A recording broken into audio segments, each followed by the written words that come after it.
Good evening. I would like to call to order the July 20th, 2022 regular school committee meeting at 5:02 p.m. At this time, I'll entertain a motion to convene an executive session, non-public session to discuss strategy with respect to collective bargaining with employee groups and/or ongoing litigation and/or discussion of personnel matters and approval of minutes. I'll make that motion. Thank you, Mr. Sullivan. Is there a second? I'll second. Mr. Russo, and a roll call vote. Mr. Russo, how do you vote? Aye. Mrs. Biagioni-Smith? Aye. Mr. Parsons? Aye. Mr. Sullivan? Aye. And the chair votes aye as well. The school committee will reconvene at the regular school committee meeting in open session after the executive session at 5:30 p.m. Thank you.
July 20th, 2022 regular school committee meeting at 5:29 PM.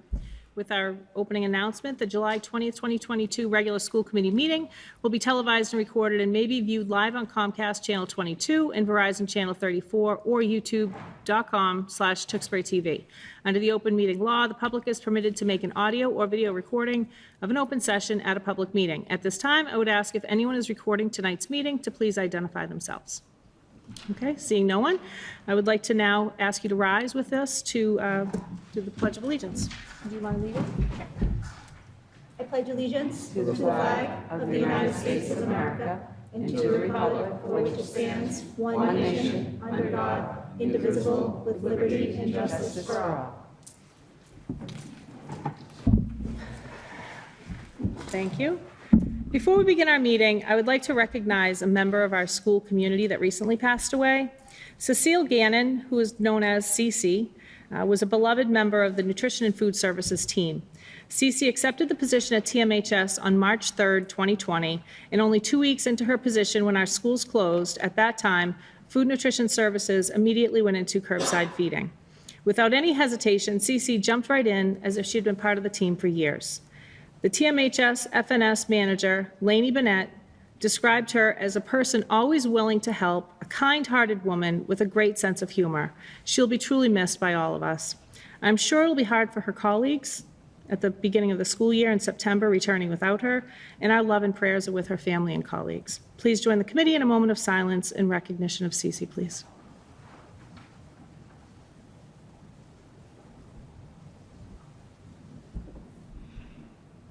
Thank you very much.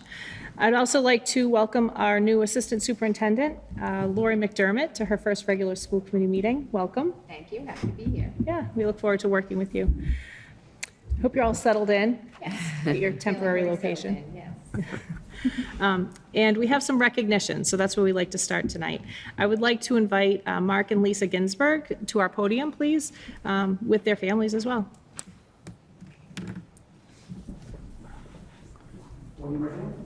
Yeah, just the main podium if possible. Do we need a microphone? Yeah, there's no mic. Thank you. So, on behalf of the Tewksbury School Committee, it is our privilege and honor to recognize community members who have given greatly and contributed to our schools. This award was established in 2013, and the Ginsburg family has recognized groups and individuals that have had a significant impact on the Tewksbury Public Schools in the area of physical, monetary, tangible contributions, or volunteering for the benefit of an individual school or for the district overall. Before we announce this year's recipient, I would first like to recognize the Ginsburg family. We are honored to partner with this family of outstanding community members who have demonstrated commitment to the children of Tewksbury Public Schools for more than 25 years. Mark and Lisa have been involved in the school since 1989, beginning when their children entered Tewksbury Public Schools and giving countless hours of time to help to volunteer in the schools. Now with grandchildren attending the schools, their legacy continues. Both Andrea and Joe have been active and participated in many ways to improve programs and volunteer when needed, and Matt and Molly are similarly minded and generously dedicate their hours and lots of time in our schools as well. You often see them in our libraries, in the lunchrooms, at school functions, PAC meetings, and spearheading and organizing events. In addition to the countless hours of time volunteering, the Ginsburg family's financial contributions to our schools has been remarkable. The Ginsburgs are civic-minded, and they are proven that they are invested in making Tewksbury a better community. I would like to thank you all for your dedication to improving our school community, and your contributions have helped to enrich the experience for all of our students. No matter where help is needed, your family has been generously responsive to the need. Thank you. So at this time, I would like to have Mr. Sullivan come to the podium as well. Always wonderful to have some great community people here. Thank you. So, this is the award that we are very grateful to be the recipient to get up there and take about for a significant financial contribution that we make to our school district every year. So, I would like to announce the winner and ask that maybe on behalf of you to present the award and certificate on behalf of the school committee. So this, on behalf of the school committee, it's my great honor. Sorry, Brian. It's my great honor to read this Resolution of recognition, whereas Tewksbury Memorial Best Buddies Program is nominated by Brian Hayward, teacher at Tewksbury Memorial High School, and has been selected to receive the 2022 Annual Ginsburg Family Award. And whereas Best Buddies has been a privately funded program throughout fundraising activities, the program matches students with intellectual or developmental disabilities and students without disabilities. And whereas since 2013, Best Buddies have hosted group events, bowling at Wommaset, IMAX movies, outdoor movie nights, trips to the aquarium, the Shrine Circus, the Globe Trotters, the annual Halloween, Christmas, and end-of-year parties. They also compete in unified basketball, and whereas Tmhs Best Buddies program has been a great addition to the already strong culture at Tewksbury Memorial High School with 20 students with disabilities and over 30 student volunteers. Mr. Hayward was the faculty advisor and is assisted by Lindsay White. And whereas members of the Best Buddies program and the advisors have brought great pride, recognition, enthusiasm, and honor to themselves, their family, Tewksbury Memorial High School, and to the town of Tewksbury. Now, therefore, be it resolved that the Tewksbury School Committee applauds, honors, and recognizes the many achievements of the Tewksbury Memorial High School Best Buddies program. On behalf of the school committee, congratulations, coach and teacher Brian.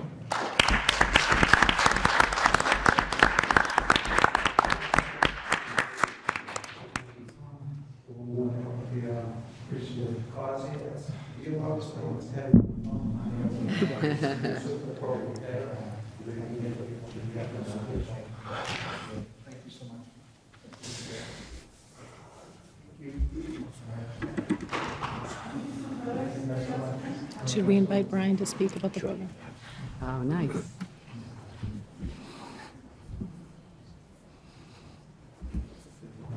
And Mr. Aylward, we would welcome you to say anything you'd like about the program. I don't want to put you on the spot, but Not just taking it off that easy. anything you want to just share. I think it's, this particular program is a huge source of pride for myself and the kids that I've been able to work with over the years. I've been blessed to be able to be a part of it, encouraged strongly, kids to join and help support us and support those families that are, appreciative of the ability to have their students that are, varied disabilities get together and everybody is equal and everybody has fun. And that's basically what it is. From my point, it says it's not as hard on my end as it is for many parents. I'm almost like that grandparent that gets to do the fun things and then the kids get picked up and go back home. But, I really enjoy and have developed some real strong relationships with those kids. And it's just a wonderful thing to see our kids, buy into this kind of a program. And, it's a big source of pride to them. They want to do it better than everybody else. So with this help, it'll be a privilege to represent the Ginsburg family. They do so much for our town, and this is a good matchup with this program. So, Nice. Thanks again. I really appreciate it. Thank you very much.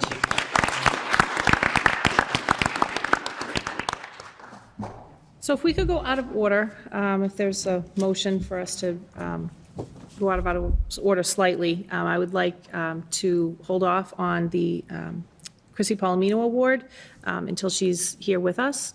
I think she's coming along, so if that's okay with everybody? A motion.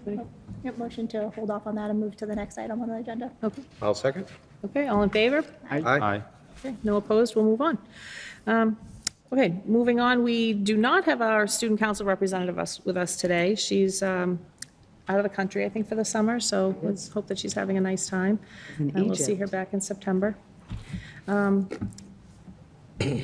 Next on our agenda,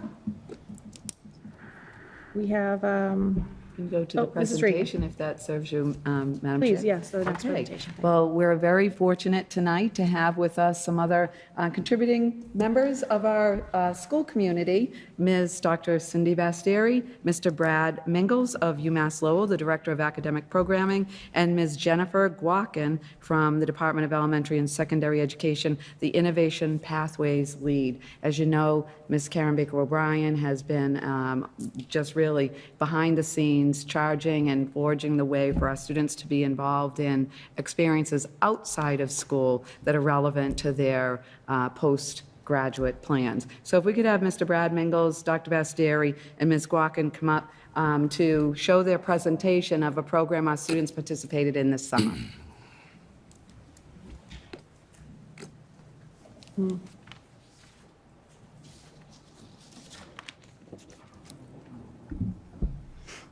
She's going to grab it.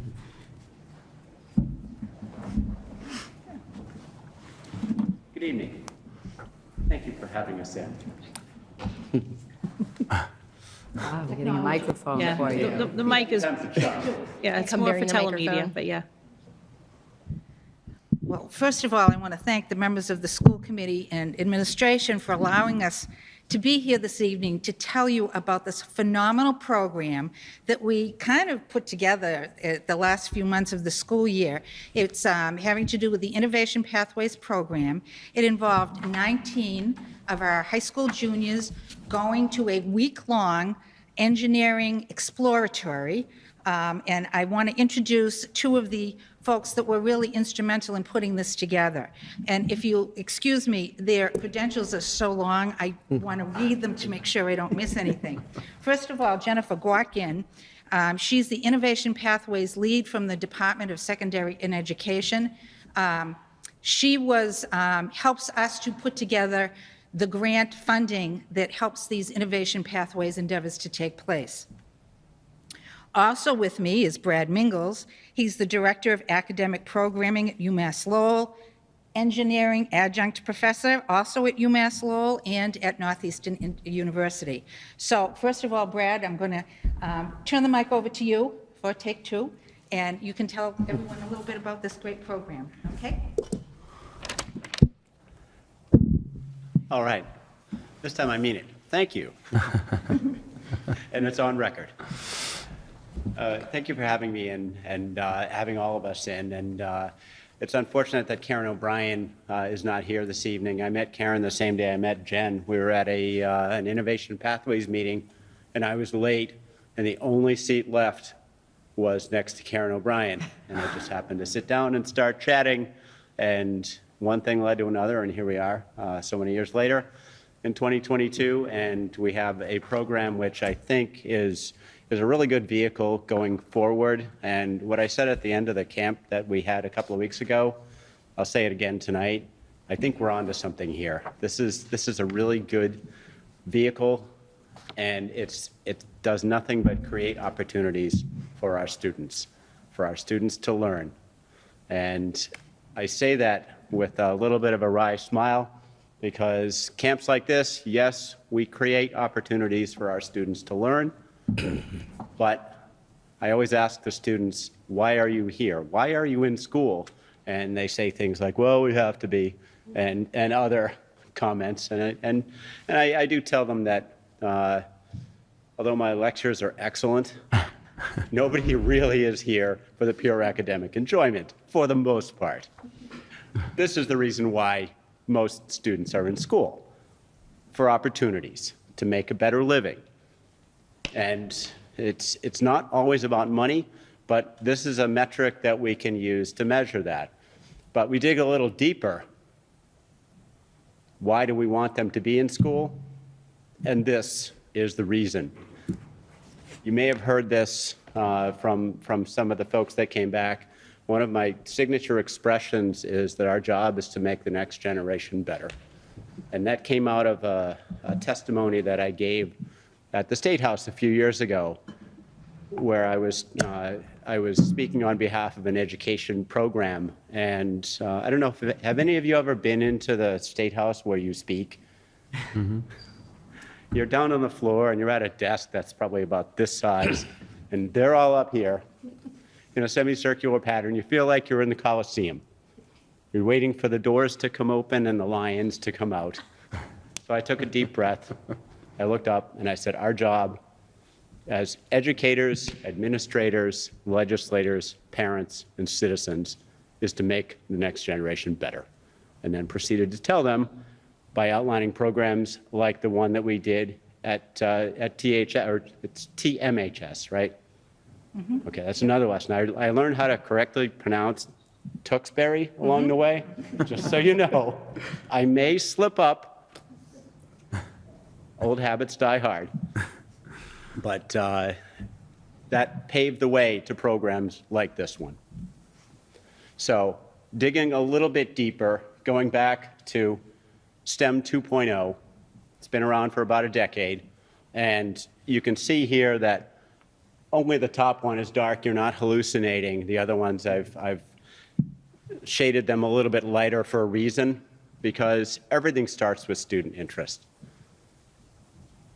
And the way we do that is with programs like the one we were allowed to do a couple of weeks ago with Tmhs, our Future Engineers Summer Camp. And I'll give you a moment to read that, because one of the courses I teach is technical communications, and you can't read while someone's speaking. And a little silence is okay.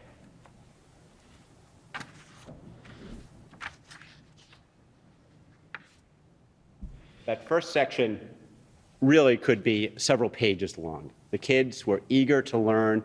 They were excellent. They were conscientious. They were really into it. And the one thing that I wanted to spotlight more than anything is the last bullet there, that engineering is fun. Engineering sometimes has a bit of an image problem, because we all hear the term engineering and technology, and we really, how do you define that? And that's one of the things we did on the first day. We defined engineering, and the kids saw that it's not just one thing. It's thousands of things. And it's all around us. I opened the week with a simple statement that every single thing you see around you, without limit, has been engineered by someone. From the satellite flying overhead to the lowly thumbtack in the wall, somebody had to design it. And the thumbtack's not very exciting, but the machine that makes a million of them exactly the same way every single day is. The other piece here, that second to last one, they heard me say this about 100 times and they will never forget it. Whatever you do, make sure it's definable, defendable, and believable.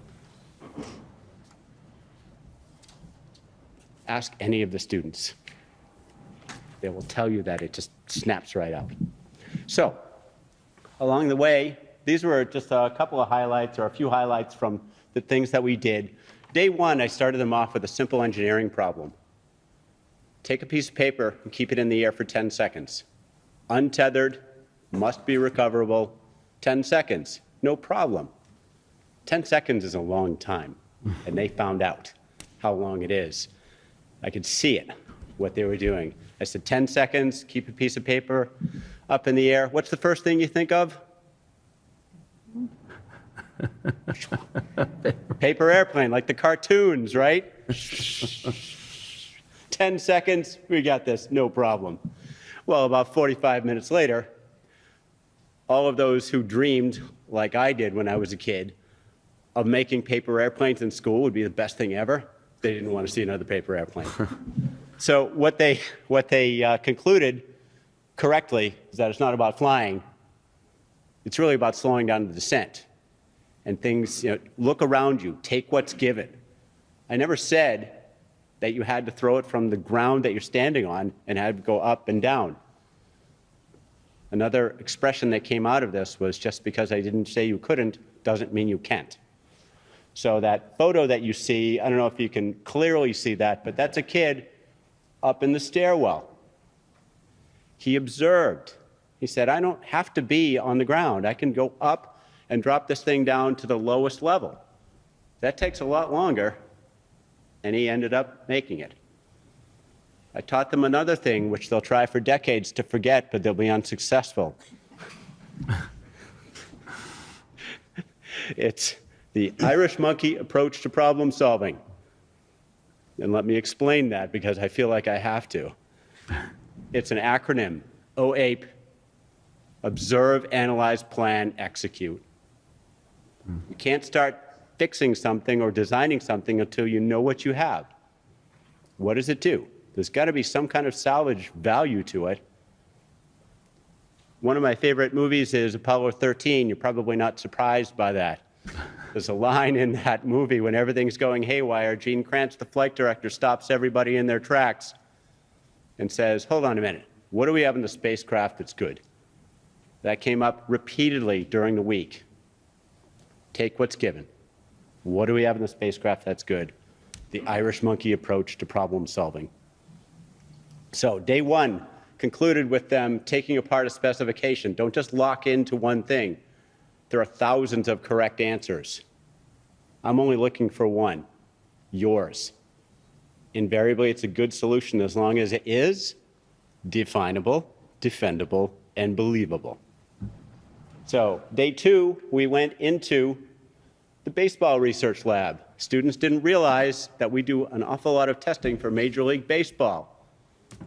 We had another discussion about somebody has to design bats, somebody has to design lacrosse sticks, somebody has to design all of these things. They don't just, well, bats grow on trees, but they don't just grow on a tree for the most part.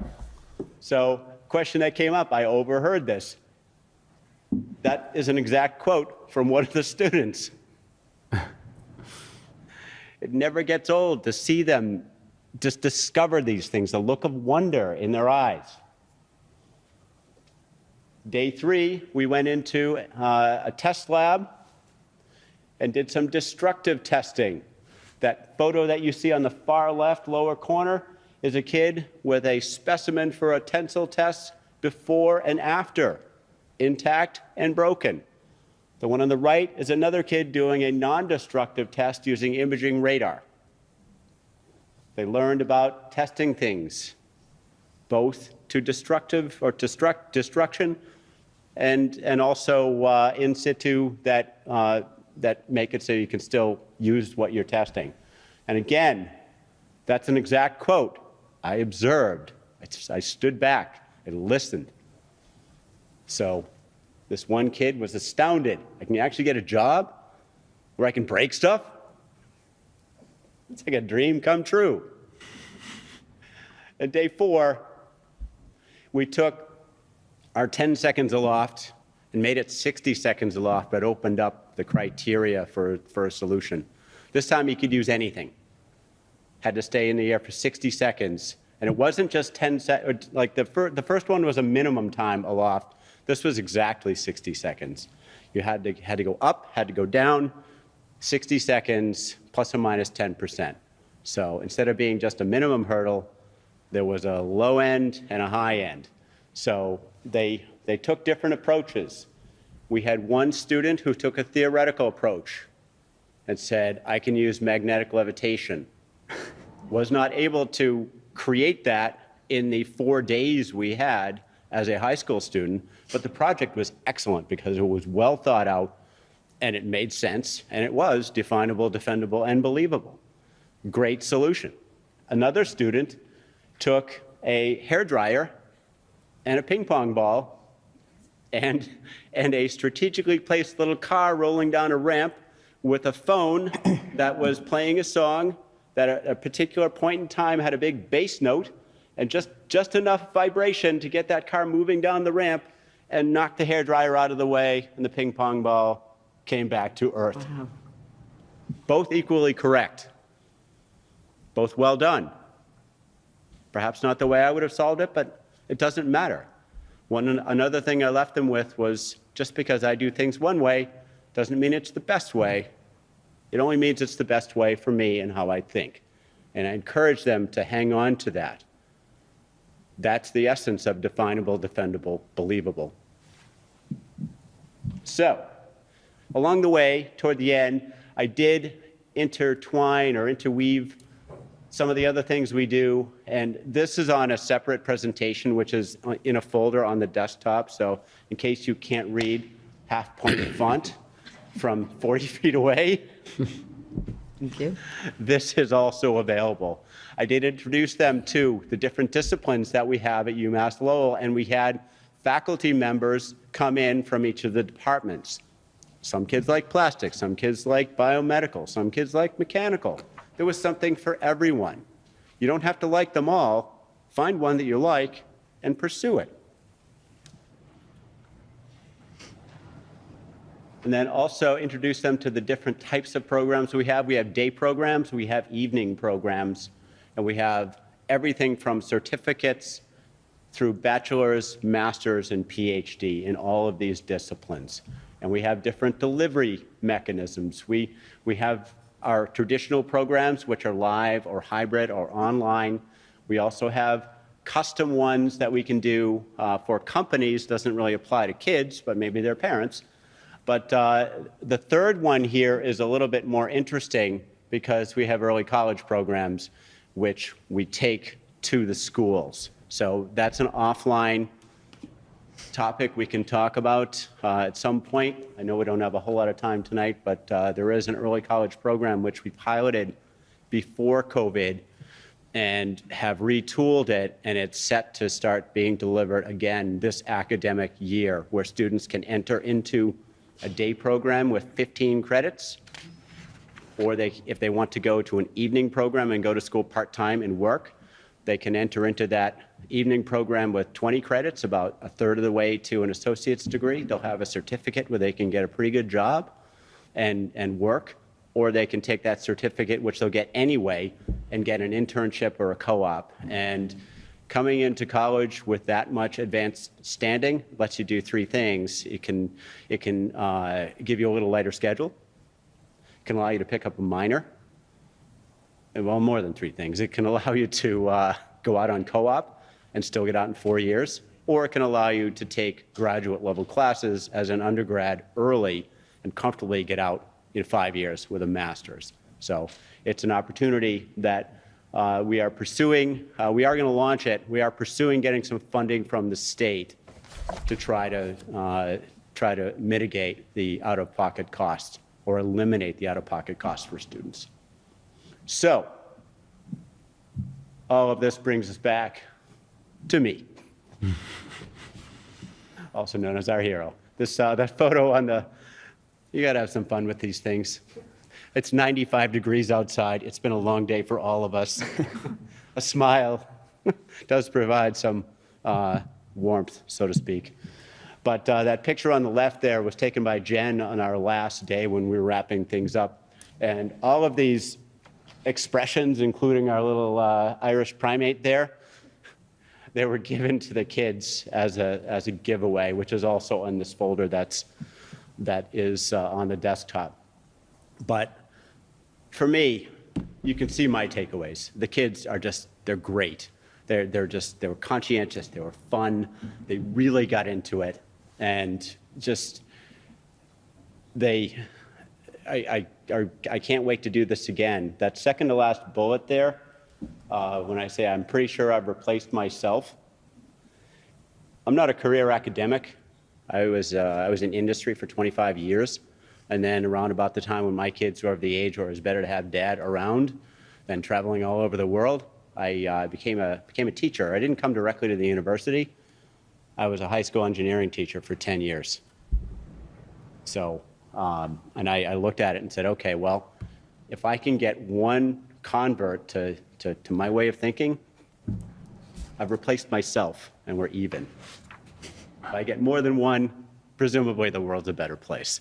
So I'm pretty sure I've done that with this group of kids, as well as countless number of others.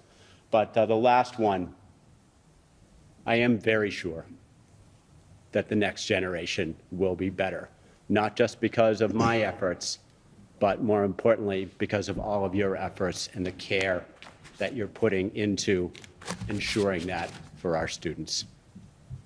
Thank you. Thank you, Brad. Thank you. Thank you very much. Any questions or thoughts, comments from the committee? Awesome. I should have one. Oh. Okay. I was going to ask, how were students able to sign up or get involved with that program? I hope I can answer that. So we have the Innovation Pathways Program at the high school. It's a 4-year program, and it targets students that don't typically, you would think of, that would be taking engineering programs. So it's part experiential learning, part courses. There's an internship program. We were able to then have the capstone presentation and exploratory with UMass Lowell. So these would be junior students that are already involved in Innovation Pathways. And so what we're hoping to do now is kind of spread the excitement and down to the lower grades. And so those students, to answer your question, were recruited from those students that are in the engineering Innovation Pathways program. Okay? Thank you. Thank you. Anybody else? Actually, just you actually asked it. There was a two-part question. So those were incoming juniors then, or incoming or incoming seniors. Yep. Rising juniors, rising seniors. Yeah. That's awesome. That's great. Thank you for sharing that. I just wanted to thank you for your efforts, and I've known about this Innovation Pathways program for a while. Very exciting initiative. I'm glad that Tewksbury can be a part of it, and appreciate any grant and support there from the state as well. And it sounds like it was a very enjoyable week. Oh, it was. We had a blast. That's awesome to hear. Thank you for your efforts with that. It's appreciated. Thank you for the opportunity. Just curious, how many students participated in the camp? 19, yeah. I think it was 19, but there were a couple that missed a couple days. So it was Great. Awesome. give or take Thank you very much. 17 plus or minus 2. Thank you for being here tonight. This was exceptional, very thorough. And thank you, Mrs. Bastieri, for all you're doing with these kids. Madam Chair, may I make one Yes. comment? I just really want to thank Jennifer, Dr. Bastieri, Brad. I mean, one of the challenges we face at the high school is how do we expose students to what the learning leads to, right? What those, and if you ask many kids, what does an engineer do? You know, they don't know. And our traditional sense of that's only for the student who is an AP Calc and only for the student who sees themselves as, you know, the math brain or the real successful science student. And that's true, but those aren't the only students who will succeed in a field of engineering, especially when they're exposed to what does an engineer really do. So exposing our teachers, exposing our students, having programs like this that really lend that excitement. This is really what we are seeking to do in our high school programs moving forward. You'll hear more about that at our retreat because that will be some of the goal setting that the high school is doing. How do we open up the world of what these occupations and careers really are so that students don't pigeonhole themselves as I could never be that. So thank you so much for having this opportunity. Again, I wish Karen was here. It has been the relationship that you've continued with her that continues to bring these opportunities to our students. Well, to that point as well, if you'll indulge me for just another moment, when I was teaching in the high school environment, I was teaching a robotics class, and a couple weeks into the one semester, a new student came in, not new to the school, but new to the class, and it was a kid who just, you would hear stories like, oh, I don't know what you're going to get with that kid, or, you know, he's not super motivated, he's not this, not that. And it's like, all right, well, I had never really met him. So I said, all right, well, why don't you, here you go. Here are some supplies. Sit on this bench. I got to do a couple things with the class, and then I'll come back and I'll spend some time with you. And so it was about 15 minutes or so when I came back, and he had already started to do a few things. I mean, he looked at the directions and he saw some things, and he started to put things together. And I looked at him. I said, you know, you really have some natural engineering ability here, and you know, you're doing things that I was going to tell you and show you how to do. And I said, you know, I think you're pretty good at this. And he looked up at me with this look, and I could still see it today. He said, you really think so? And I said, yeah, I do. And it was like a spark just ignited. And that kid finished high school, went to Wentworth, is now an engineer. And he's one of my favorite students just because he went from being almost despondent to being just a model student. So I told Karen that story, and if she were here, she probably would have asked me to tell it, so I'll make that assumption. She would have, so. So yeah, it's absolutely. We as teachers have an ability to impact students for the rest of their lives, and it's an honor. Well, thank you Thank very you. much. We Thank appreciate you being here very much. Thank you. Let's segue into the next award. Yeah. Okay, so we can go back to our recognition for our recipient for the Chrissy Palomino Award. My apologies if Mrs. Palomino, if I didn't have the right time for you. But at this time, I would ask Mrs. Palomino to come to the podium to hand out the award. Is that okay? Would you be willing to? And you'll go, yeah. And then also. Read it. She's read a lot of those before. I thought she looked familiar. And then we have, we also have Scott Calnan. Is he here with us? Do you mind joining us also at the podium? Thank you very much. And Principal John Bernard and Principal Andy Long. Yeah. And then could I also ask Principal John Bernard and Principal Andy Long to also join us at the podium? Thank you. You might need. Okay. So just a little bit about the award. So this is the Chrissy Palomino Award. It's the Outstanding Educator Award. This is an award that was established in 2019 to recognize an educator who has a significant impact on the Tewksbury Public Schools in the area of active involvement, volunteering, and giving a generous amount of time and energy to the quality of the educational system as an advocate for students in the Tewksbury Public Schools.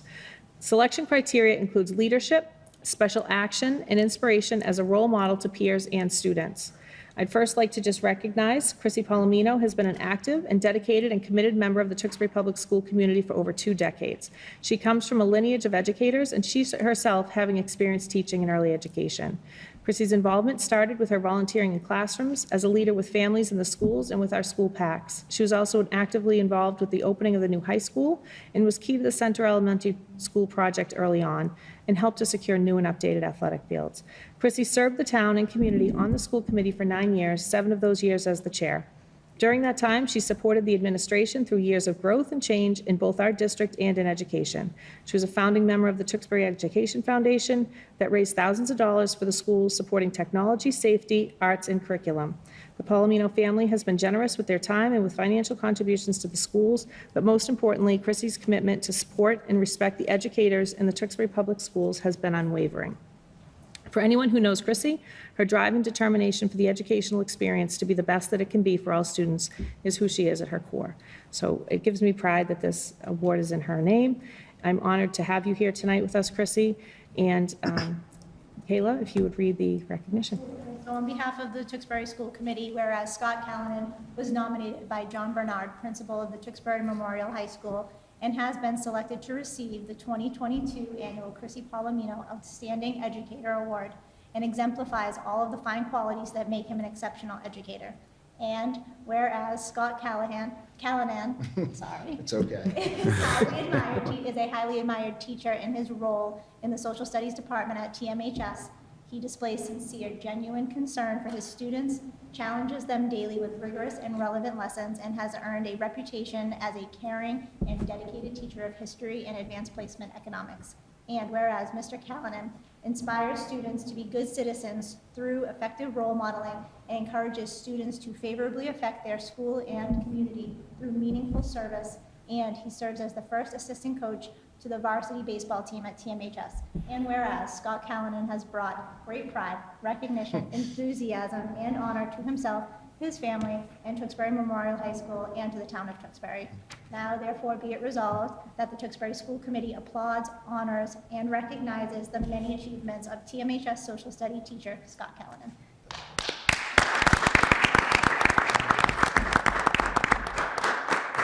If you would like to say anything, you're welcome to. So, It was, well, this is, I mean, really humbling. Yesterday, I was like, oh, maybe they're going to ask me to say something. I should think of something to say. And then I went off and did something else. And then this morning I was like, oh yeah, they might ask me to say something, and let me think of something to say. And then Coach Aylward was up here just off the cuff, just so, polished about what he wanted to say. And I'm like, oh, they're going to ask me to say something. So honestly, this is a reflection of the students. And, there's hundreds and hundreds of excellent educators in the town. So to get recognized is just, I'm really at a loss of words. And these words here that you said were, that means a lot. So I appreciate that, and lucky to be at Tewksbury Memorial High School, and specifically in the Social Studies Department. Again, this is really just a reflection of the kids I've taught over the years, and I love each and every one of them. So thank you. Thank you. Nominator. There you go. I was wondering who nominated me. Oh, you were, huh? Well, now you know, Scott, so it's nice to see you all. Scott's words, I think, say a lot about who he is. I think that's a big reason why I chose to nominate him, is it's about his students. If my plans go well, this is probably the last school committee meeting I will ever attend. I can't think of a better last school committee meeting to attend, to be here to say something about Scott and why I chose to nominate him for this, what I would consider a very prestigious award. I think in Chrissy's honor and in Chrissy's name, it says a lot, because I think who she is reflective of the kinds of values that I think Scott has imparted to his students over the 2 years that I got to know him as the interim principal. I think Scott said it well. I think there were a lot of people that probably could have gotten a nomination, would be very worthy recipients of the award. I chose to nominate Scott because I've come to the conclusion in all the years that I worked in schools, 36 of them in total, that we cannot be our best as educators if we aren't our best as people. And I think Scott represents to me some of the finest qualities that any person would certainly hold, and imparts them in his classroom. He's kind, he's caring, he's thoughtful, he's sincere, he's warm, he's friendly. I could probably go on a little bit more, but I've really enjoyed getting to know him. And when you see him, and you have the luxury of seeing him interact with students, it's a special thing that we as educators get to see. And I saw that in Scott early on. I was happy that he was chosen to be the recipient of this award this year as it was reintroduced. I think the certificate is excellent, and I'm really proud of you, Scott. And I hope it means as much to you to receive the award as it did for me to nominate you for it. So congratulations. Thank you very Thank much. you. Thank you. Thank you, guys. Thank you all. Really appreciate it. Thank you, guys.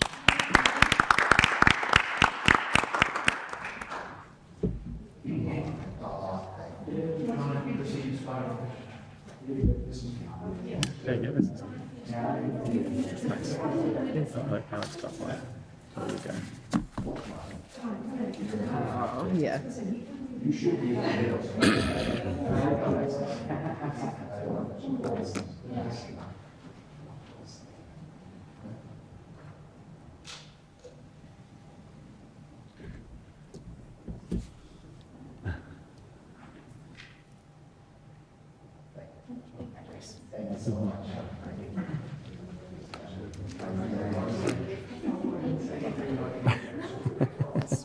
Okay, and thank you very much.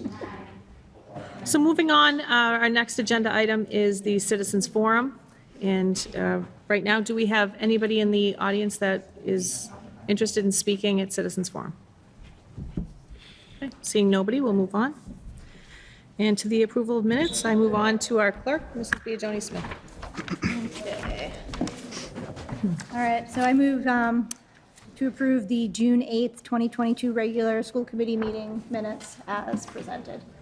I'll second. All in favor, please say aye. Aye. Aye. And no opposed? Madam Chair, I also move to approve the June 30th, 2022 special school committee meeting minutes as presented. I'll second. And all in favor, please say aye. Aye. And no opposed. And Mrs. Smith, if you would stay with the submission and payment of bills. This might take a moment. There's a few of them. All right. I move the school department payroll for the period ending to be approved and certified in the amounts and categories as shown in the amount of $1,556.14. And that is for the period ending June 9th, 2022. 2022, I apologize, yes, That's it. correct. I'll second. And roll call vote to certify and, wait, what did you say? Certify I said and this for a whole approve year, too. the amounts and categories as shown, $1,501,556.14. How do you vote, Mr. Parsons? Aye. And Mr. Sullivan? Aye. Mr. Russo? Aye. And Mrs. Biagioni Smith? Aye. And I vote aye as well. Okay, next one.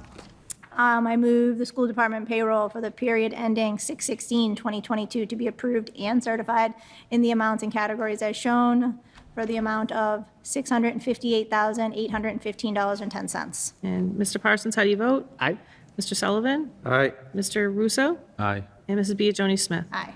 And I vote aye as well to approve and certify the period ending June 16, 2022, the amount of $658,815.10. All right, next up, I move the school department payroll for the period ending 6/23/2022 to be approved and certified in the amounts and categories as shown in the amount of $1,621,112.19. I'll second. And Mr. Parsons, how do you vote? Aye. Mr. Sullivan, how do you vote? Aye. Mr. Russo, how do you vote? Aye. Mrs. Biagioni Smith? Aye. And I vote aye as well to approve and certify the payroll period ending June 23rd, 2022 in the amount of $1,621,112.19. Okay, I move the school department payroll for the period ending 7/6/2022 to be approved and certified in the amounts and categories as shown for the amount of $530,670.09. Second. Mr. Parsons, how do you vote? Aye. And Mr. Russo, how do you vote?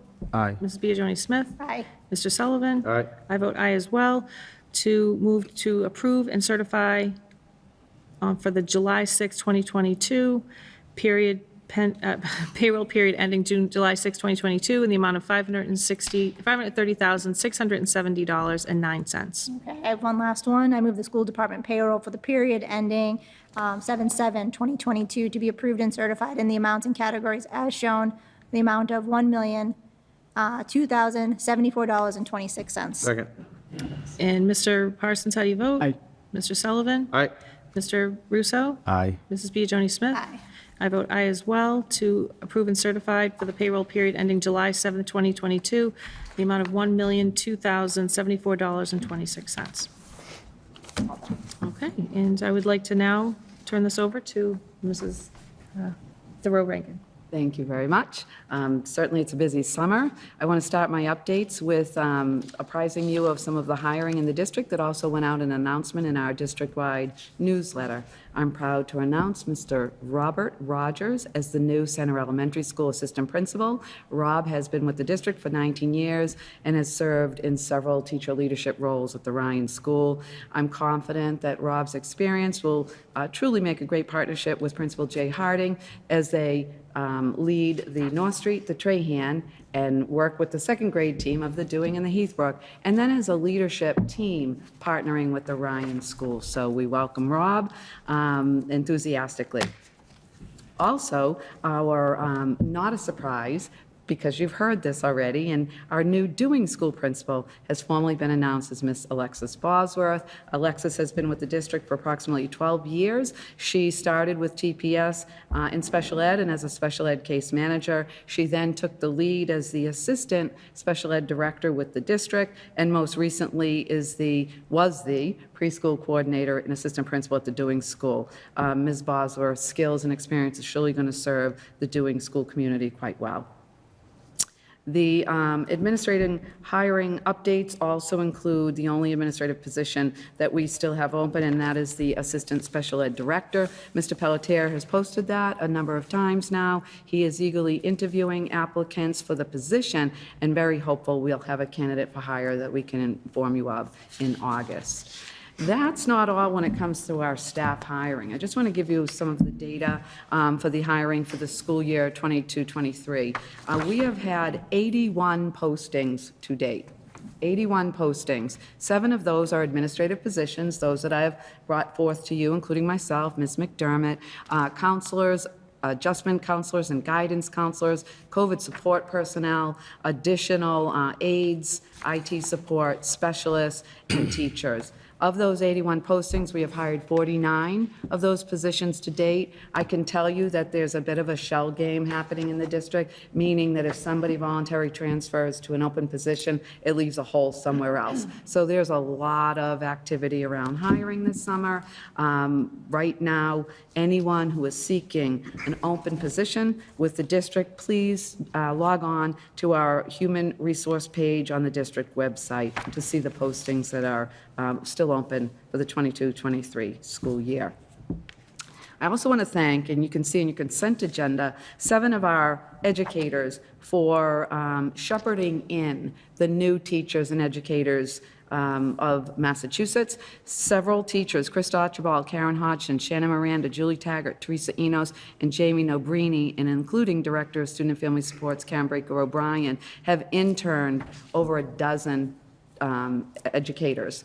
And several of those are some of our new hires in the district. So you'll see that they have been rewarded through Merrimack College with a certificate for a free graduate level course, but our reward is the work they're doing to bring educators to Tewksbury and for us to keep them and hire them. So we thank them for their active participation in helping us fill our open positions. The tiered focus monitoring audit, you have heard me talk about the DESE TFM. As you know, our district is in the process of 2 regulatory audits. They're not for anything we did wrong, they're regular audits that come around. The TFM documents have all been uploaded to the DESE portal. The tiered focus monitoring review evidence docs have all been submitted in advance of the deadline of July 14th. During the review and collection process, the district has the right to correct and amend policies and procedures to align with the DESE expectations. If you remember, the TFM looks at our policies and procedures under special education, civil rights, and English language education. Once the DESE is expected to come in April of 2023 to work with the district on their findings. Once DESE provides the district with the notification dates, we will inform the community in writing and posting on the district website and in the local media. And currently, the district is participating in what is called the Comprehensive District Review. And if you remember, there is a lengthy set of criteria. This is an audit of our entire education system, from the business office to our governance and all of our systems in play. The interview team was here in May and did some classroom observations in late May and June. In June, I did a final interview with them on the process. I've yet to hear feedback, but once I do, I'll certainly share that feedback on the comprehensive district review with the committee and with the district. So I want to thank you, the many teams that just some of the people really took key roles in this. Again, Karen Baker O'Brien, Rick Pelletier, and Karen Hodgson on the tiered focus monitoring. They lead those departments, as well as then Terry Garish, Purnima DeMarias, and Alexis Bosworth. Those administrators with the district really took the lead in organizing the mountains of evidence and documentation that needed to be uploaded and worked with our entire district administration team. So we thank them for the many long extra hours they put in doing that for the district. Let me update you on one of your new hires, and that is me, the superintendent. You know that I will be participating in the new superintendent induction program. Part of my process is to engage in an entry plan. You've seen a draft, a little bit of a draft of that I shared with you. The first step in that draft is really data collection. From now through November, December, I will be engaging in multiple forums with all stakeholder groups. The first of 2 of which of those forums was communicated in today's newsletter, will be August 9th. And on August 9th, both Assistant Superintendent Ms. Mcdermott and myself will meet with parents and community members who wish to attend here in the Tewksbury Memorial High School large group instruction room, where for parents and community members' convenience, hosting 2 sessions, one in the morning from 10 to 11:30 and one in the evening from 6 to 7:30. So again, that's August 9th here at the high school in LGI 1, and our goal is to seek feedback, seek input, ask some questions of community members and parents as we strive to set a vision for Tewksbury Public Schools and for our students. Even through my 22 years of experience as an educator and leader, I certainly don't assume to have all those answers. This job cannot be done alone, and setting a strategic plan and a vision, as I said, for our schools and our students really does require the input of all of our town stakeholders. So we welcome people to join us. It's the first two of many in the next several months. Step 2 and 3 and 4 of that whole process will be to analyze that data, share it out, set some goals, and build that strategic plan. So you'll hear a lot over the next school year in this process from me. Let's see. All right. I want to also thank you for the opportunity of allowing me to attend the MASS, Mass Association of School Superintendents Executive Institute last week. As I said, my new superintendent induction program was kicked off there for a full day. And then for the remainder of the Executive Institute, the focus was on this year's and next year's very important work, continuing engaging families and students in that sense of belonging in our district, as well as strong instruction, strong teaching and learning.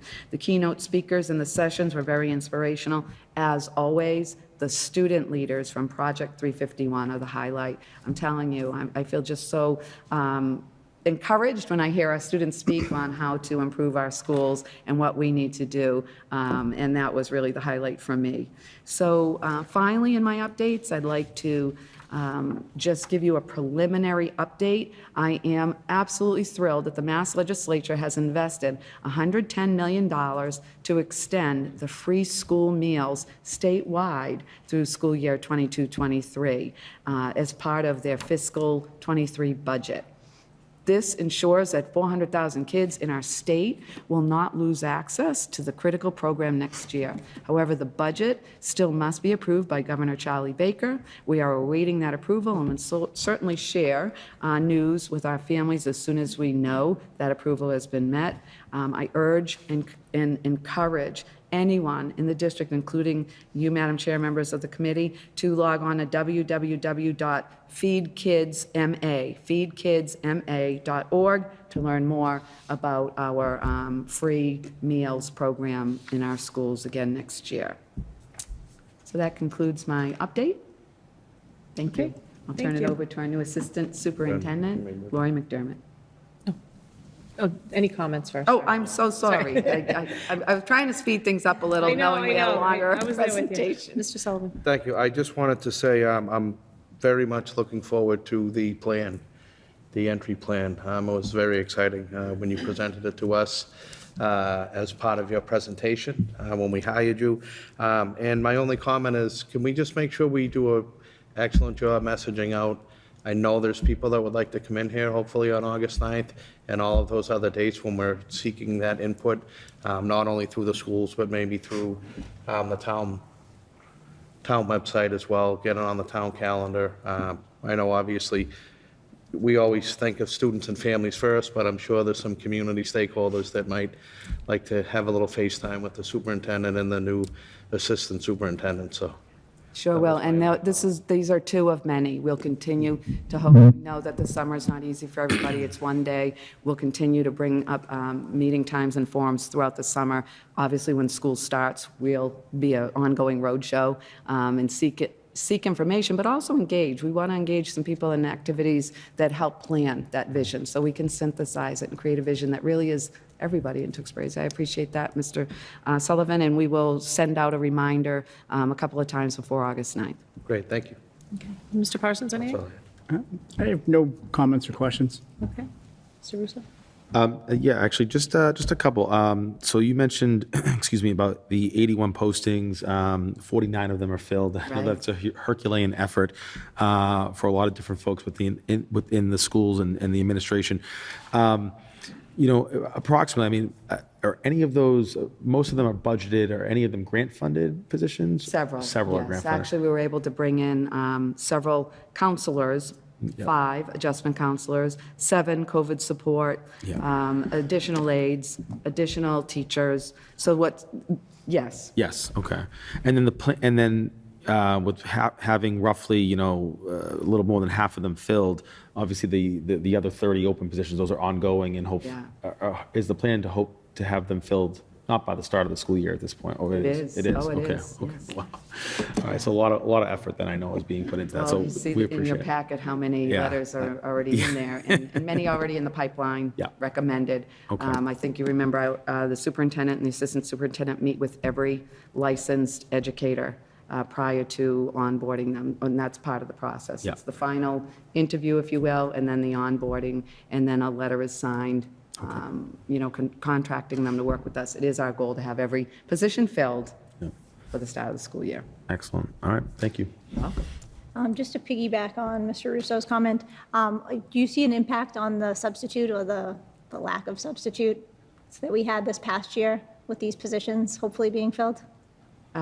Some of the substitutes have been hired, so yes, we do see an impact. It really is a shell game, and, we're reaching out in many ways. We collaborated a little today and brainstormed, all right, we will be sending a reminder out to parents who want to get on the sub list, as well as assisting us as ESPs, those are our aides, in many positions. So yes, we're seeking ways, and we're reaching out to the colleges. We're reaching out to our alumni, as many ways as we can build that list to have qualified people with our classrooms to start the year. We're open to suggestions as well. Yeah, and then one last thing, thank you. I think with the new school coming on board, I think a lot of people are excited to start seeing a lot more, boxes checked. So with the new assistant principal hiring taking place, is there a plan to possibly have an introduction with him and the families, as well as the roadshow you're doing with Ms. McDermott? Yes, and Mr. Harding and Mr. Rogers, we were here today for a couple hours just on schedules. We were with the whole administrative team, but on that, and that's in their plan, is how do they start introducing Rob to everybody? Because it's going to be a very difficult start of the school year as they rotate through 4 different schools and maintain consistency for visibility, but also for parents to pick up the phone and know who they're going to talk to. So they're going to have to communicate and meet with parents ahead of time. We're planning orientations. We're trying to plan different ways that we can get people into the new school even right when we start. Thank you so much. Welcome. Okay, and I have no questions, so Mrs. McDermott? Thank you. My update is a little more brief, obviously. I haven't been here very long, but I just want to say how amazing the start has been. I mentioned how welcomed I felt right out of the gate, and that's continued on. I was able to hit the ground running right on July 1st, pretty much cleaned out the office in Westford at the end of June, and came here and joined the district leadership team's work with Cale Burke, which was right here in this room. It was really fantastic. It was incredibly engaging, all of the work around observable impact, and it was a fun way for me to just start to engage and meet the district leadership team, so that was great. Everyone, like I said, has just been incredibly encouraging and really going out of their way to welcome me. Lots of folks have stopped by and introduced themselves, and I've been able to work very closely with Brenda and Dave and the entire central office team, and Brenda's been phenomenal, and she's taking on a new position, yet she's also trying to, support my onboarding. So, and we're trying to, bring on all of the new staff. So it's been quite, as she says, a shell game and quite a shuffle, but it's been great. I was thrilled to have Dave invite me to the Center Elementary tour. That was really exciting to see what an amazing space for teaching and learning that's going to be. And it was fun to hear some of the background on the planning that's gone into this for 7-8 years. Really incredible. So I'm looking forward to joining the school building committee and being a part of this last phase. And I'm also really excited that I left feeling just thrilled that our offices are going to be in that building, because I think it's so important for administration to be in a school building surrounded by kids, that real life reminder of the why, right? Why we're here and who we're working for. So that will be a lot of fun. I've also been able to spend a lot of time with Jason Stamp, our STEM director, and Felisa Chavanovich, who is our new director of literacy. And so we've been working a lot with the district leadership team on developing the professional development plan and programming for this school year, so that's really exciting. We'll have a lot more information to share with you at the retreat in August, but that's what we're busy with now. We're also working on securing a grant from the Department of Elementary and Secondary Education. It's called the Early Literacy Grant, and that's for grades K through 3. And that's focused on building up foundational skills. We think that it's going to be, well, I know, it's going to be a wonderful partnering with our literacy pilot programming that we're doing. We're piloting 2 literacy programs now. And we're also, we have about 35 teachers across grades K through 8 who have agreed to pilot. So that's a wonderful turnout. We're excited about that. And we've secured the professional development for those teachers in August for the 2 different programs. So that's going to be a nice way, again, for me to get to meet some teachers and learn more about those programs. We've also got a ton of summer curriculum work. I think Brenda informed me that it's more than we've ever had before. So we'll be able to tell you more about that in August as well. And then as we were planning for this meeting, hot off the press came in a grant award for the Summer Acceleration Academy grant. So that grant supports the implementation of an in-person early literacy and/or math academy for students. So we will move ahead and begin planning for that in August. So that's fantastic. And I just want to say again how thrilled I am to be here, how wonderful everybody's been. I really, again, have to thank Brenda and Gail and Maria, really the entire central office team. Jason and his IT team has been incredible getting me all set up. Such a smooth transition. I've honestly never seen anything like it, to be able to really get started right out of the gate, because there was so much, everybody just moved so quickly to get me up and running. So I felt like I was just ready to go and not hung up. I feel like I've already started to engage in so much work because everyone was, we weren't hung up in some of the minutia. So that was great. So thank you. That concludes my update. Thank you. And welcome to Mrs. Osborne. I assume you're here. Oh, sorry. Any comments from the committee? Mrs. We're on the same track. No? Okay, seeing none. Thank you very much, Mrs. Thank you. McDermott. And Mrs. Osborne, I assume you're here on behalf of Dave? I am, yes, and it's summer, so I'm going to talk a little bit about the summer building projects that we have going on in the district. We just recently completed the replacing the gym lights in the Wynn and the Ryan. We upgraded the LED fixtures. We had old fixtures there that they were failing, and the technology that was in them, we couldn't replace the technology. It was too old, so we had to get new fixtures, so they had to be replaced. But we were able to get some great pricing through some rebate programs with National Grid, so that's been completed. Jason Stamp and the IT department have been coordinating with vendors, installing clear touch boards across the district, and that's ongoing, and it requires coordination between the custodians and the vendor, but it's proceeding, and we're hopeful that that will happen before school starts. That's the plan. The TMHS camera upgrade is also ongoing, newer cameras to improve the picture quality so that it's in line with the other schools in the district. And the doing office and the vestibule, we moved out sort of that desk in there. If you go by the doing school, it's all nice and new. We've moved that out. We're gonna, they're waiting on some steel that needs to be installed out in the vestibule area, but that's pretty much all set. We've got carpet ordered, so when that's all ready, that'll all be ready to go.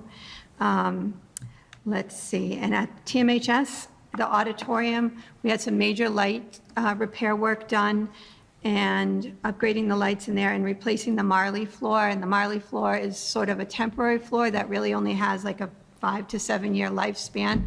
It's what the sets get screwed into and the dance floor gets screwed onto. And so we need to replace that every few years. So that's going on as we speak. And then just recently, the Wynn roofing bid has been awarded. We had 5 bids with 5 different bidders, all great companies. We awarded the bid to the lowest bidder, and we hoped to be able to have that done over the summer. However, with the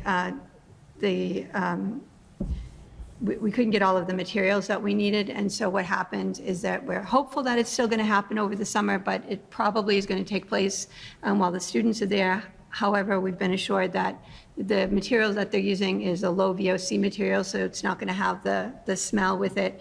There's a way that the guys can get up on the roof. They're going to go on the low roof and then get up on the high roof. And we'll have, the workers will have Cory checks, and they'll access from the back of the building, and they'll arrive before the staff and students. And so we're not going to have any mixing of the staff and students. And we have done that in the past, where we finished roof work while the students were in the building. And hopefully that will take place, and we'll get all that done before the snow flies in the wintertime. That's it. Thank you very much. Any comments from the committee? Yes, Mr. Sullivan. Just a comment, I'm thrilled to hear that those lights are finally changed in those gyms. God, I've got a ton of phone calls about bad lighting, so that's wonderful to hear. And then also a shout out to John Marsha and all of his guys. Every summer, we get updates about all the work. This is their real busy season, and I just wanted to shout out to all of those men and women that are doing the building and custodial and maintenance stuff and getting all these projects done, double time when we don't have children around. So, John and all your staff, I know you're probably not watching, but thank you. So. And I might just add, in this oppressive heat, I mean, it's a lot of work that people are doing, and, they're not sitting in an air-conditioned room, too, so we really do appreciate their hard work throughout the summer. Yeah, this is very true. I have no comments from myself. Anything over here? Nope. No. Okay. Well, thank you very much. Thank you. Okay, so moving on to the consent agenda. Were we getting any comments further? No, I think, we've hit the hiring. You have those certificates for the supervising teachers of the internship piece, so Anything from requires the an committee? approval to accept the gift and hire these folks. Any comments from the committee? No. Nope, none of Okay. Seeing none, do we have a motion to accept the consent agenda? I will make that motion. And second? Okay, all in favor? Please say Aye. aye. Aye. Any no opposed? So consent agenda has been accepted as presented. Moving on to our school committee member reports. We have the elementary school building committee with Mr. Sullivan. Yes, as Mrs. McDermott mentioned, we went on a tour, I think, last week. Had a follow-up meeting as well. The project is on time and on schedule, and our next meeting is August 11th. Okay, thank you. And thank you very much to your committee for coordinating the tour. As Mrs. McDermott mentioned, it was fantastic. It was great to get in the building, see the building, and just have a better understanding for the space. So it's exciting. It's really exciting. And, all right, next, the Tewksbury CPAC would be Mr. Parsons. There's a summer social being planned. That date is to be announced. The CPAC will be attending and presenting and introducing themselves at kindergarten orientations on August 29th. Their first regular meeting of the new school year will be Thursday, September 15th. Thank you very much. And the Wellness Advisory Committee, Mr. Russo. Yeah, we did meet on June 15th was the date. A little bit of acclimation in terms of just the new members being there, and also discuss sort of getting that committee back to where it had been sort of before the pandemic. Because as the policy does allow for community involvement, principals, teachers, students, athletic director, and so working towards getting back toward that spot over the course of the upcoming school year. Also, Deb Mugford and Kelly Constantino are going to look at policy, potentially just ensuring that the policy is accurate from their standpoint, and potentially making any proposed recommendations or changes to the subcommittee, which we would put forth to the school committee at some point in the future if that's needed. And our next meeting is scheduled for October 5th, and we'll move from there. Okay, thank you very much. And Policy Subcommittee. And at this time, I think we can roll that right into the policy changes, proposals, and adoptions. If Mr. Sullivan, you want to take that on. Thank you, Madam Chair. As you're aware, being on the subcommittee, we met several times in July. Our next scheduled meeting is 7:26. And as is presented in your packet, you can see we've been quite busy in the couple weeks that we've met. As I talked about at the last meeting, what we're really trying to do is update. We have a lot of policies that haven't been looked at since 2013, 2015, so we're trying to get through those policies. As an aside, some of these policies for my colleagues or anyone looking at the agenda this evening, the first one under number 15, information only, there's no changes to those policies. Those policies are still reflective of the practices that we're doing here. They're in alignment with the MASC recommendations. So for those policies, it is, we're just changing the date. It does say no vote required, but Madam Chair, I think we still need to vote on those. I believe we just need to have one reading. So with that, I will get to the policies reviewed and adopted with no changes. That would be DBD, budget planning, DBG, budget adoption procedures, DGA, authorized signatures, BH, bonded employees and officers, DI, fiscal accounting and reporting, DJ, purchasing, DJA, and my apologies, I didn't pick this up earlier, there's a Scribner's error here. That policy is purchasing authority. It says purchasing requirement. Should say purchasing authority. And then DJE is procurement requirements. DK is payment procedures, and DKC is expense reimbursements. So I present those tonight as a vote with no changes other than updating the date to this evening. Okay. Any comments, or is there a motion to move forward? No comment, I make a motion to approve. I'll second that. Okay, so I'll do this as a roll call vote for the policies as listed by Mr. Sullivan, DBD, DBG, DGA, DH, DI, DJ, DJA, DJE, DK, and DKC to have no changes and to update our date of review as amended. So, Mr. Sullivan, how do you vote? Aye. And Mr. Parsons? Aye. Mr. Russo? Aye. And Mrs. Biagioni-Smith? Aye. And I vote aye as well. Okay, and that takes us to policies for consideration for revision and/or to adopt the MASC recommendations on informational reading. These are new policies that are being presented for the first time that still require going through a first reading and a subsequent second and final vote. So these are basically just noticed tonight. Those policies are DA, fiscal management goals, DB, annual budget, DBC, budget planning and schedules, DBJ, budget transfer authority, DEC, federal funds supplement, not supplant policy, JKAA, physical restraint of students. Okay.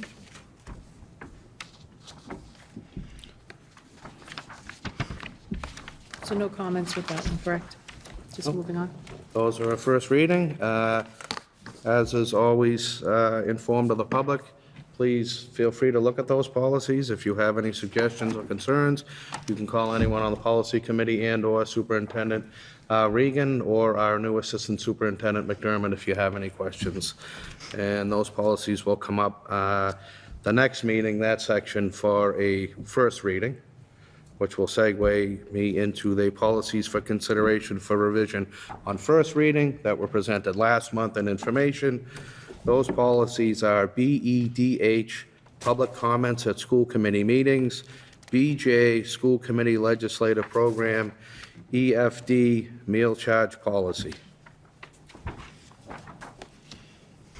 Okay. And once again, they require no action. They're a first reading.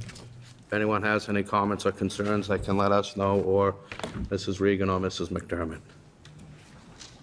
And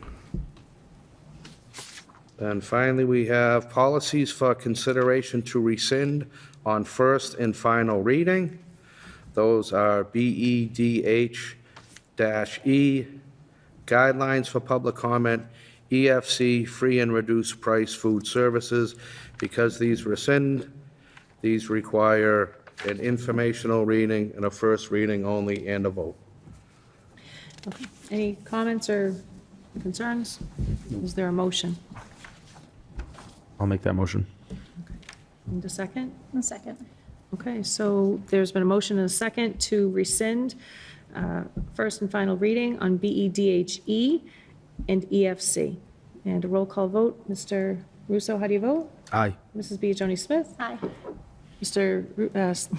Parsons? Aye. Mr. Sullivan? Aye. And I vote aye as well. So that BEDHE and EFC has been rescinded. Okay, Thank you, Madam Chair. thank you. That was actually painless. This is Thank you guys for that. Thoreau Regan. Any old business that you'd like to go through? I am going to allow our new Assistant Superintendent to talk to you a little bit on a summer school update. Thank you. Sure. So we've had a successful start to our summer school program, which kicked off in July. I know you have, in the June packet, you had the list of all the activities, school-sponsored and otherwise. In August, we'll give you an update on the enrollment of each of those programs. We're thrilled that it's so well attended, and of course, right now, we're paying very close attention to heat, reminding everybody to maybe use the morning time when it's a little bit cooler to get outside and move into the air conditioning in the afternoon, hydrate, make sure that we're doing, well checks and making sure everybody's enjoying it safely, but so far so good. I also want to mention 2 wonderful enrichment programs that are happening this summer as well. The first is the Tiny Triple Threat Drama Enrichment Workshop that's run by the high school drama directors and high school drama students. That's also been very well received, and feedback from parents and students has been positive, and we want to thank Celeste Pellegrino and Dave Moffett for their efforts to bring this program to us. It's wonderful. We also want to thank the Tewksbury Police Department for offering the 2nd annual Junior Police Academy for students in grades 5 through 8. And that program is, the first week of that is actually running right now. When we were here, we saw a lot of students running around looking very happy. So we're excited about that. And it sounds like that one was so well attended that they did add the additional week, which is great. So it's happening this summer. Lots of kids around. Yeah. Excellent. Any comments from the committee? Just a shout out to Chief Columbus for once again providing that wonderful service and a great opportunity for our young students and their families to have real positive interactions with the law enforcement people that we have in our community that are wonderful, wonderful people that are there to serve the community. So kudos to Chief Columbus and all the officers that are coming down. It's also my understanding some of those guys are actually donating and volunteering their time when they come down in the morning and do PD stuff with the kids. So huge kudos to Tewksbury Police Department. Thank you. Yeah, I agree. And now for some new business. All right, thank you, Madam Chair. The first item on new business is our Wynn Middle School out-of-state field trip to Washington, D.C. With us tonight is Wynn Middle School teacher, Mr. Michael Gillespie. I know you've heard his name before. He's a very experienced chaperone and organizer of this trip. He is seeking your approval. This trip will require your vote of the committee for the 2023 8th grade Washington trip to occur. You've had the details in your packet. I know you've had an opportunity to see them. Mr. Gillespie's here if you have any questions.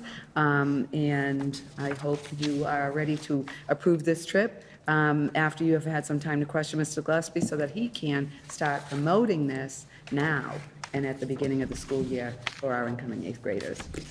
First, Mr. Gillespie, thank you for being here in the middle of July on one of the hottest days that we've had yet. So thank you. I appreciate it. Any comments from anybody or questions from the committee? I'm sorry, there was actually one thing that I just wanted to address. The letter that was sent for the request dates was actually incorrect. Initially says May 3rd to the 6th. The dates we're looking for are May 17th to the 20th.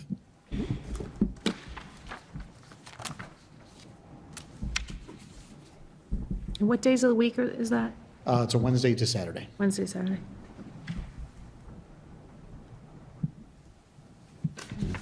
Any questions from anybody? Barring any questions, Madam Chair, I'd like to make a motion to approve the request for the 8th grade students at the Wynn Middle School to go to Washington DC, May 17th, 2023 through May 20, 2023. Second. Okay, all in favor, please say aye. Aye. And with nobody opposed, your trip has been approved from May 17th to the 20th. Thank you very much. Yeah, thank you. Thank you. Thank you. And Thank Thank you, you for Mike. all your work. And your patience tonight. Yeah. Right. Thank you. Okay. Okay. The next item on new business, I'm going to have our Assistant Business Manager, Dr. Eileen Osborne, talk to you a bit about the salary adjustment for non-union personnel. So the salary adjustments for non-union personnel was 2.25% COLA annual adjustment. The only deviation from that was that the part-time secretarial rate was a little bit more than that, about 4.5%, to go up from $14.35 to $15, considering the state is going to go to $15 in December. So we figured we would get that all done at this point. So, and this will require a vote. Roll call. Any questions? Any questions, comments? No. Okay, so given that this is a money-related issue, we're going to do a roll call vote. Mr. Parsons, how do you vote? Aye.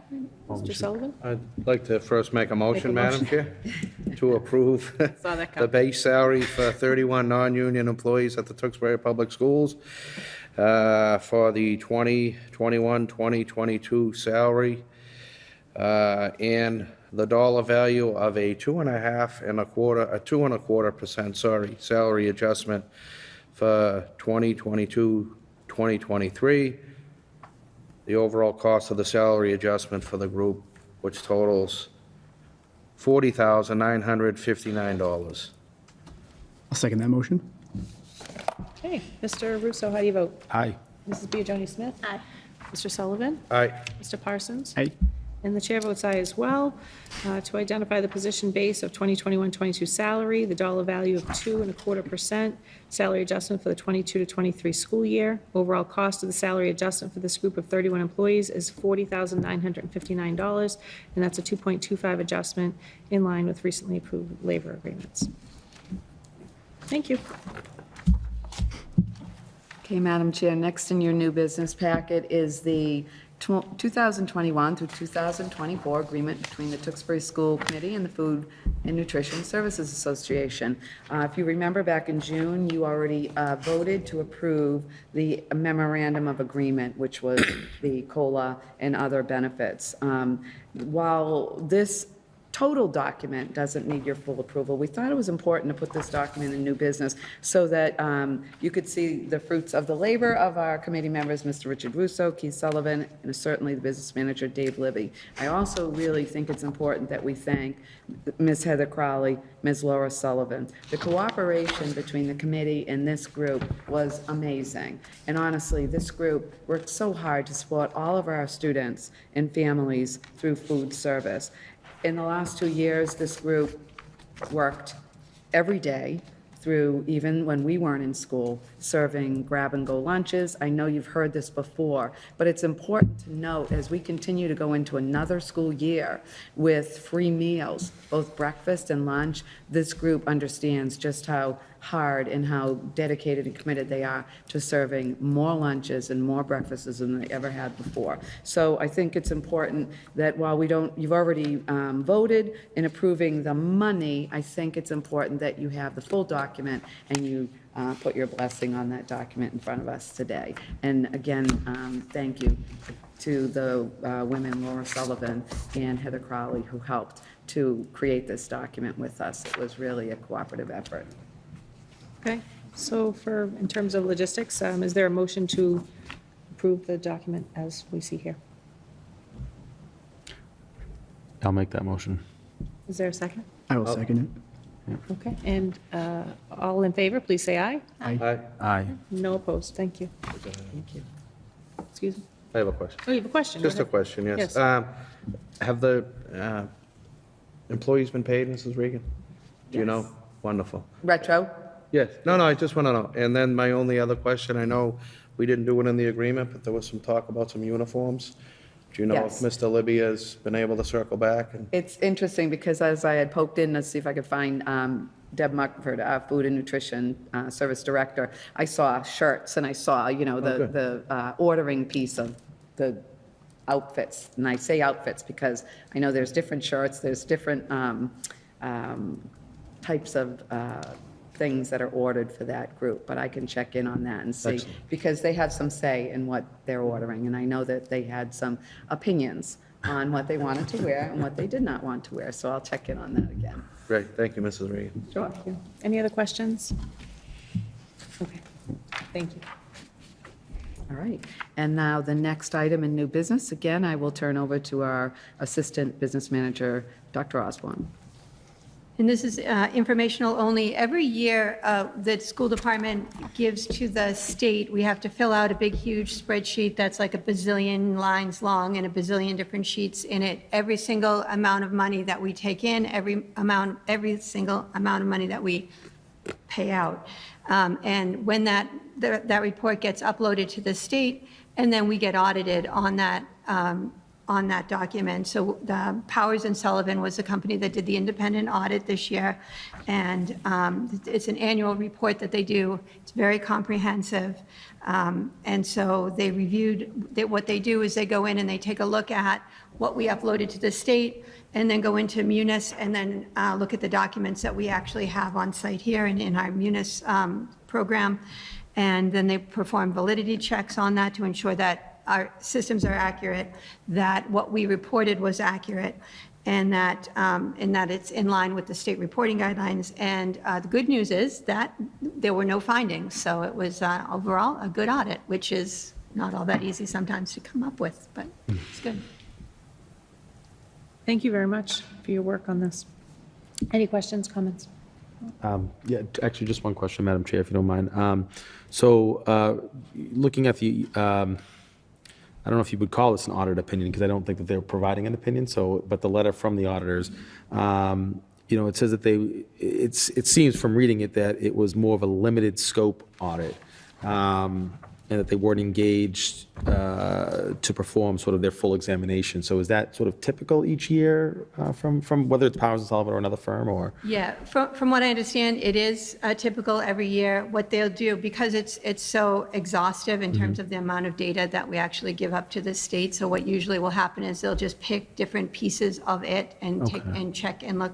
Also, on the document that we upload to the state, there are some checks and balances actually built into that as well. So it'll give you sort of, oh, look, this was way more than it was last year, that kind of thing. Okay. So those are sort of built-in type audits, like when we're actually looking at the data to check us, did we put the data incorrectly? Is there something that we're missing?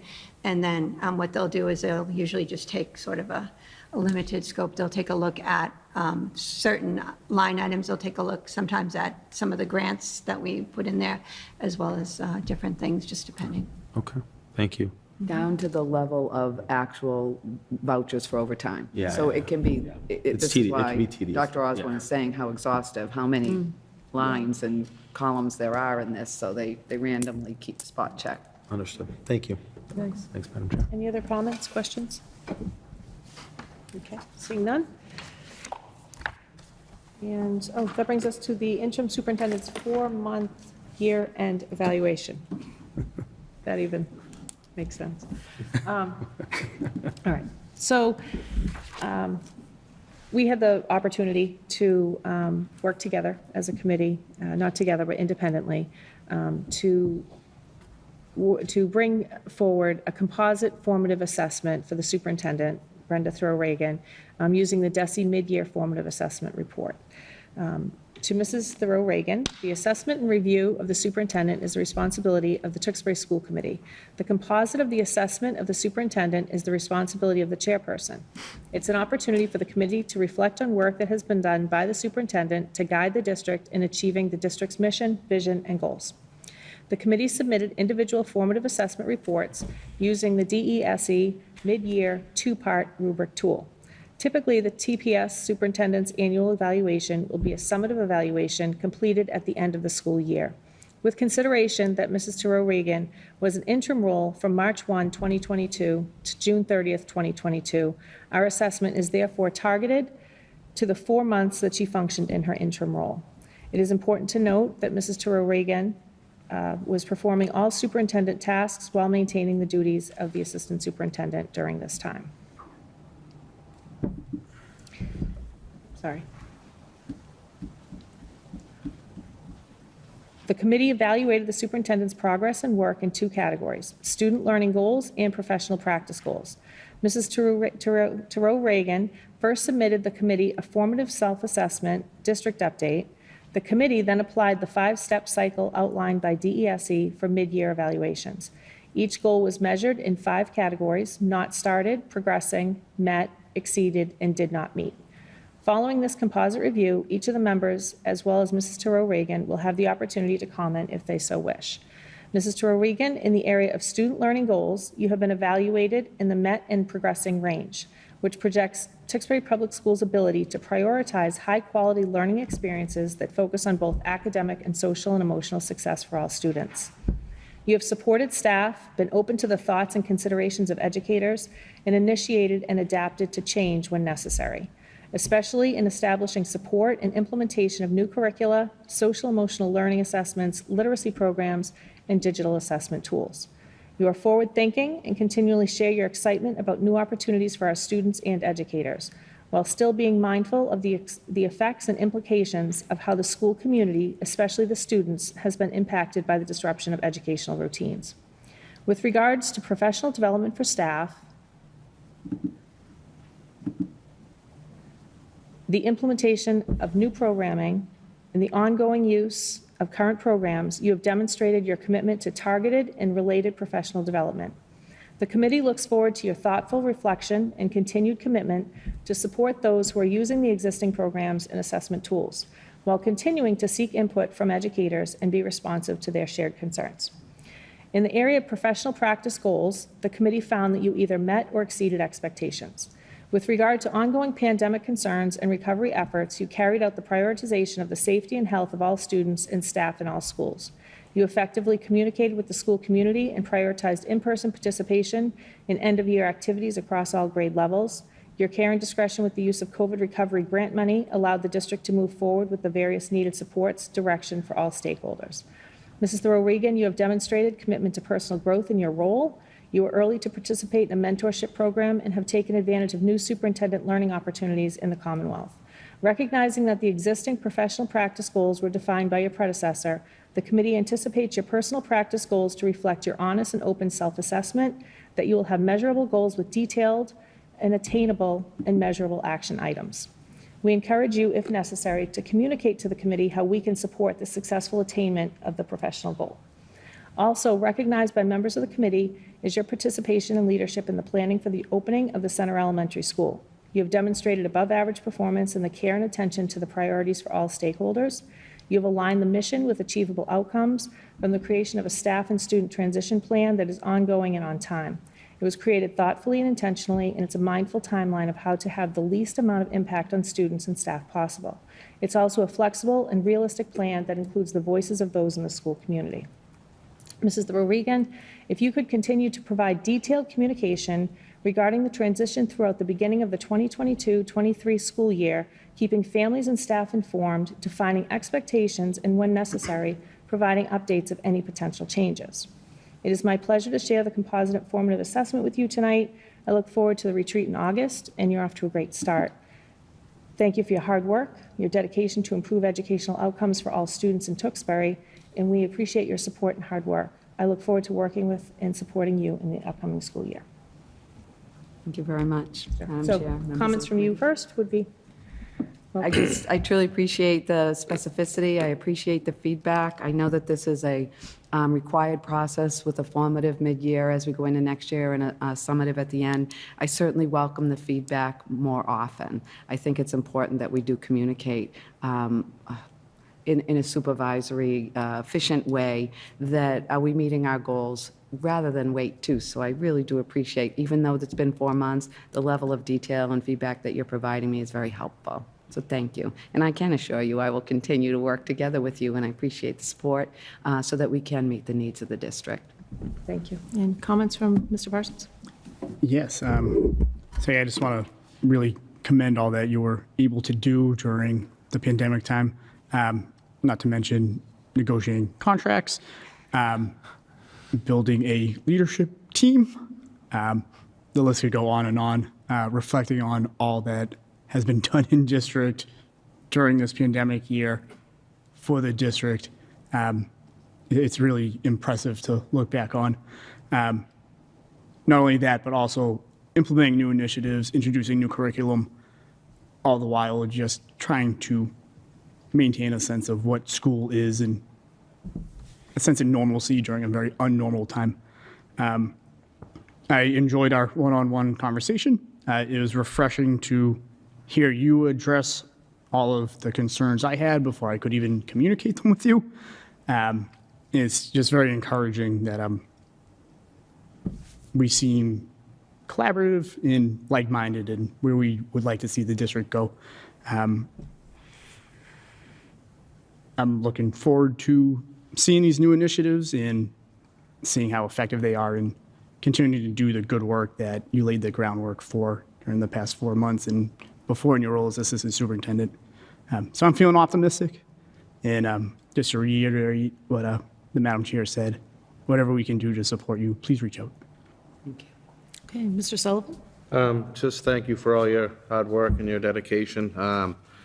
I think you know my feelings about you, so I can't say enough about wearing so many hats since Mr. Malone left, and I am so excited to see what you're going to be able to do with a strong partner at your side with Mrs. McDermott, and I look forward to that entry opening plan. You know, I look forward to getting a little fresh perspective in Tewksbury here. Mrs. McDermott, I can tell you, when I first ran, I ran because we'll play anyone on any athletic arena, but in the academic world, I'm not sure we have that same provenance. So I'm not afraid to say it, that I ran because I don't like when someone says, no disrespect to West for the Chumps, that they have a better school district. So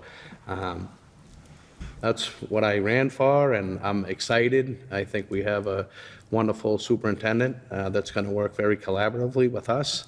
Not that Mr. Malone didn't, and I'm excited to see what the two of you women are able to put together for goals for next year. I'm looking forward to the retreat in August. It's certainly my favorite meeting, other than when we have students or families in here. It's nice to see all the administration. It's nice to see teachers.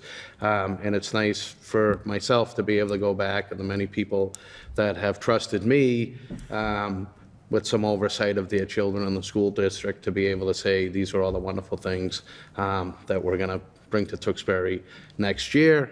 So thank you. Thank you, Mr. Sullivan. And Mr. Russo? No, I guess from my perspective, you know, being in an interim role, I can really relate to that, for myself professionally. And so you wear multiple hats, and having accomplished, from my perspective, what I believe you have accomplished in that short window is truly remarkable and a true testament to the character you know, that you bring to the table, not only just to lead the district, but to really try and make an impact in everyone's lives that you interact with here. So I truly commend that. I think, you know, hiring 80 plus people and really trying to work through all that while you were doing dual roles, trying to open up a new school is just a true testament to, you know, the things that you've been able to accomplish here in such a short time. So looking forward exactly to what my colleague said of what's to come over the next, you know, couple of years. years. But certainly as we embark on a new school year in a sort of more traditional, normal setting, this go around, as opposed to the last couple of years, will be a sort of a breath of fresh air, I think. So thank you.